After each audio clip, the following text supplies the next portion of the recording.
Hello viewers and welcome to episode 7 of this England career mode series. It is me, Brommer18, and I'm so excited for this episode. It is the beginning of the 2018 World Cup in Russia, and what a way we have to kick things off with a big derby game against Wales. Really looking forward to this, but before we can get into that game, we have to select the squad, and initially we have to see which scenario will get us underway.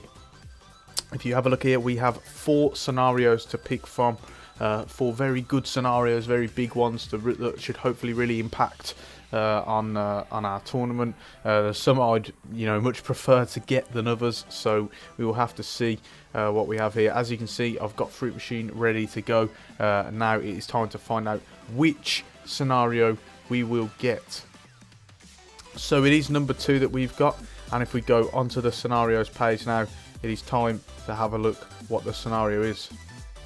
Following talks with you, Wayne Rooney decides to return from retirement for this tournament only. Well guys, that is big news. Wayne Rooney returning, should I decide to call him up to the squad, but definitely I think I probably will. We need our captain, our leader, and who better than Wayne Rooney.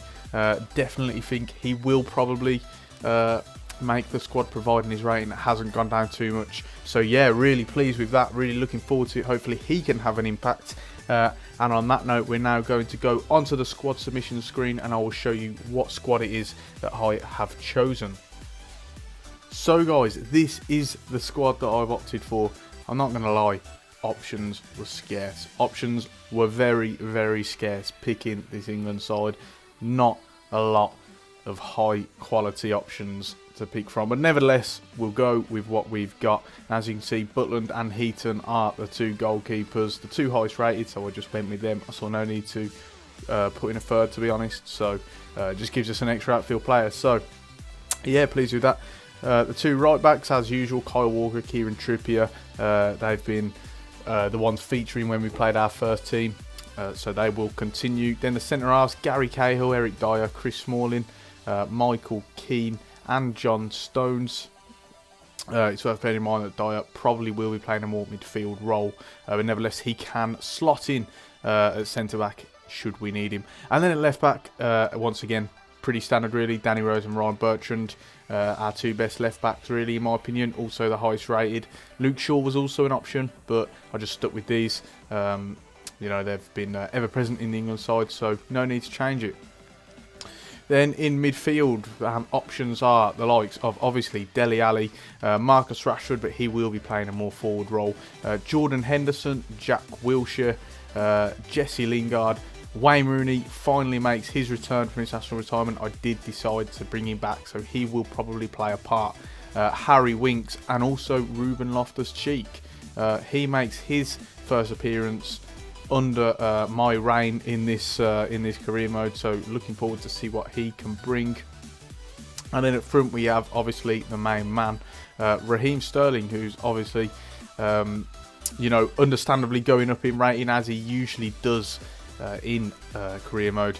Jamie Vardy and Mikel Antonio. Again though, Antonio and Rashford will really probably swap the roles that they have in this menu. Antonio's going to be playing more on the wing. If you can remember, in the last episode he played really well in the right midfield, so yeah, definitely him there. And then Rashford will come up front. So guys, that is the squad that we are going to go with. Again, it's not the most inspiring by any means, but we've got to have faith in the team. We need to play with a team ethic, so to speak, and hopefully that will get us through. My objective when I first got a job, I think, was to reach the quarterfinals of both competitions, i.e. the World Cup and the Euros. So yeah, I think that's really got to be the first aim, just to reach the quarterfinals, and hopefully we can do that. So it's time to submit the squad, and on that note, I'm now going to fast forward to the day of the first game against Wales. So I will see you shortly. Welcome back everyone. It is now the day of the opening fixture against Wales. And first and foremost, let's get straight into it. I want to show you the squad that I've gone with. The 4-4-2 has returned. Jack Butland now in goal. Eric Dyer and John Stones at the back. Danny Rose and Kyle Walker at fullbacks, pretty standard there. Dele Alli and Jordan Henderson retain their places in the centre of midfield. Mikel Antonio on the right and Raheem Sterling on the left, and then Harry Kane and Marcus Rashford up front. On the bench we have Tom Heater, Michael Keane, Kieran Trippier, Harry Winks, Wayne Rooney, Jesse Lingard and Jamie Vardy.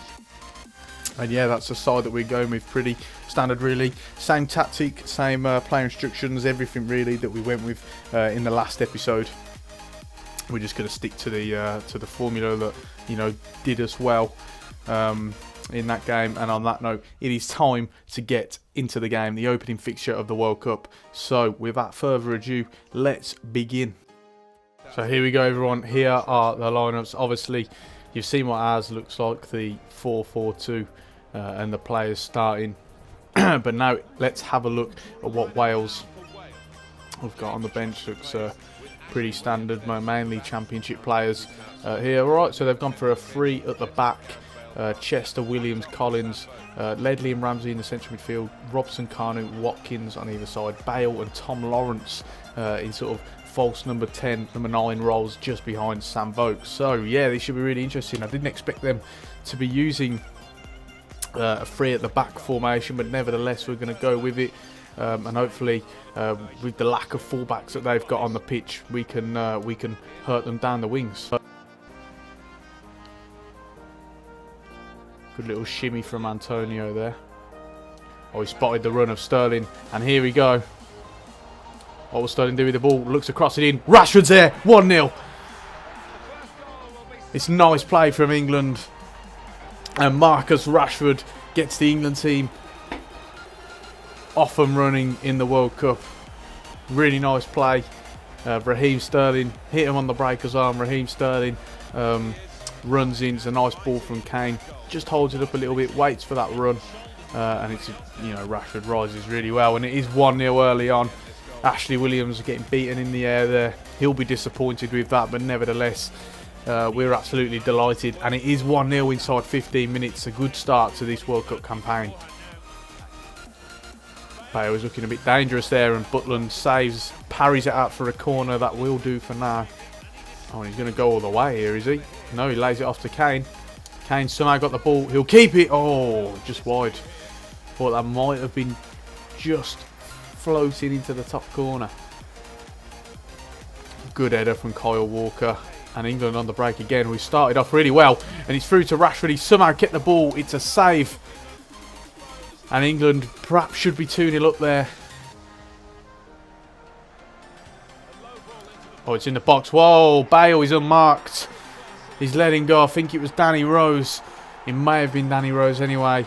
And it is 1-1. Gareth Bale once again coming back to haunt England, just like he has done in the past, and that's really, really frustrating.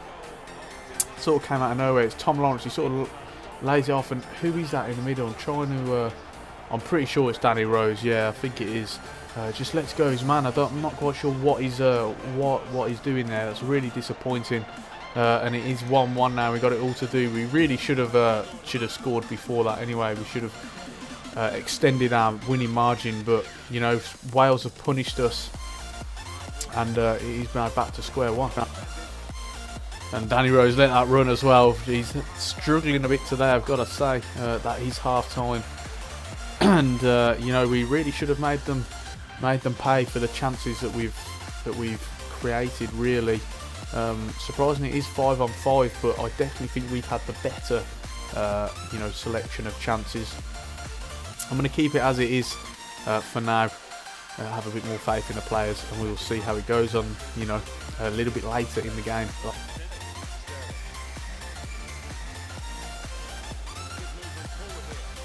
That's lovely work from Raheem Sterling, and he's going to go on himself. Oh, ref, that's got to be a penalty. It is. Raheem Sterling doing excellent work there. He's won the penalty. He's actually been one of the bright sparks. It's been quite surprising, considering how I've been adamant that, oh, nice there for me, eh? Just walking through the fences and the boardings. That's fantastic. That's really good. But yeah, as I was saying, distracted by that penalty miss here. It's Harry Kane's chance now. He's get England back into the lead. And it is a goal. It's a nice penalty, and England are back in front. It has been slightly worrying. I'm getting flashbacks to all the past major tournaments gone by and us, you know, failing to win games in group stages. But so far, so good now. We are back in the lead. It is a really nice penalty from Kane. The keeper would have to make an incredible save to have got to that. Harry Kane, he very rarely misses. And he has now got his World Cup campaign off the mark with a goal. 50 minutes gone. It is England 2, Wales 1. Looks for the run of Antonio, but he'll find Kyle Walker instead. Rashford's there, gets his head onto it, but Sterling has pounced onto it. It's saved. There's not a lot he could have done there. I wanted more of a cross-come shot situation, but you know, it's probably better like that because there wasn't really a player running across into the 6-yard box. And now Wales will look to break that. The game's really kicking into life now, even more so than the first half. Oh, we expect John Stones to get onto that. That's a little bit disappointing there. Tried to intercept it, read the pass. But he's a bit of marks down there. Oh, down the middle, and it's 2-2 yet again. That's poor from us there. You know, we had a bit of space open just on the edge of the area. Tried to close him down. It was a little bit too late. And that's really disappointing. Hal Robson can't getting on the score sheet. We just have a look here. Yeah, that is really, really frustrating. Just expecting one of the players just to come out. They're all sort of, you know, trying to keep the line. You know, we need more closing down there. And it is 2-2 again, and we've once again got to deal with Wales having, you know, grabbing that equaliser and seeing how we react now. We need to be able to keep our lead better than what we have done so far, as Raheem Sterling does some really good work down the right. He's not getting closed down at all. He's free, and the keeper, he's forced a good save from the keeper, and it is a corner. Just need to have a look now. Mikel Antonio looking quite tired. I think it is time to take him off. I'm going to bring on Jamie Vardy. I'll put Rashford out onto the wing. In fact, I'm going to change them. Rashford so he can cut inside, and Sterling so he can get crosses in. And then we'll keep it like that for now, but it is subject to change. Oh, well, now Wales can hit us on the break. Gareth Bale running in. I'm going to bring Butland out. It's saved. Thank God, it's a good save from Butland. Once again, we need something to change. I mean, Jesse Lingard. I'm wondering whether the formation should change. Let's have a look here. No, in fact, we're gonna go with something a little bit different. We're gonna go 4-1-2-1-2, if that's possible. We'll have him in cam, and then we'll have CDM here, and I'll just alter the instructions as well. Get into the box.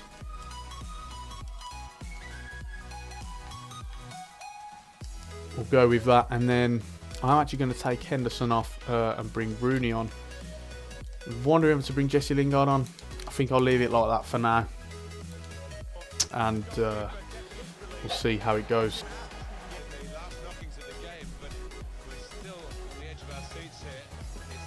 Now Kyle Walker can go on his run down the right hand side.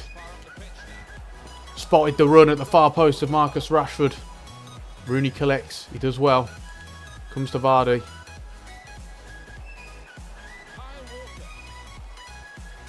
Oh, it's lovely from Sterling. Rashford's there at the back post. It's brilliant. 88 minute, and it is 3-2 to England. Somehow we've managed to find another goal. Marcus Rashford in the air once again. Brilliant play from Raheem Sterling. He's found himself free. We've took advantage of the fact that Wales aren't playing fullbacks or wing backs, and it's really worked in our advantage because he finds so much space there. And Marcus Rashford coming in from the far side definitely helped, having the two wingers come in on crosses as well. And Rashford gets his second of the game, and surely now we've won it. I'm going to go ultra defensive. I don't care. I'll need to try and see out this game now. I can't have another equaliser from Wales. Oh no, it's saved from Butland. Wow. It's going to be a bit tense now. We are into stoppage time. Just needs to head that away. Butland gathers calmly. And what are the options here? We have Sterling out on the right hand side. He'll look to run with the ball now. Can he overtake James Chester? He should be able to, but he can't. But it doesn't matter because that is full time. In the end, we have just about managed to get the win. Not the most convincing of circumstances, but nevertheless, we've got the win. A really, really exciting game as Harry Kane helps up Gareth Bale there. And Marcus Rashford, a special mention to him. Both headed goals. He's really made his mark there. Of Raheem Sterling as well, I've got to say. I've given him a little bit of criticism in this career mode because, you know, I'm not really his biggest fan, but he's played really, really well today. Definitely took part. I mean, he set up both. He set up all the goals. Really won the penalty as well. He's had a fantastic game. So yeah, hopefully he can take that into the next game against Ivory Coast. That's going to be just as tough, if not tougher, even tougher than Wales, who've provided us a really, really tough match today. And on that note, it is time to round off this first episode. In episode 8, we're going to have the 2 remaining group stage games against Ivory Coast and Romania. And I'm just having a look there. Romania actually beat Ivory Coast, so that makes things really interesting because now we have, at least ratings-wise, we have probably the toughest game against Ivory Coast. But they're bottom of the table already, so this is going to make it really, really interesting. Romania definitely not looking to be pushovers here, and understandably so. They've got some good players as well. So yeah, this is going to be a really interesting group, and next episode is going to be quite exciting indeed because of that. So be sure to join me for that, guys. And at that point, it is now time to round this episode off. If you made it through to the end, thank you so much for watching. I really appreciate it. Do drop a like on the video if you enjoyed it. And subscribe to the channel as well if you're not already. And on that note, I am Bromo18. And I will see you next time.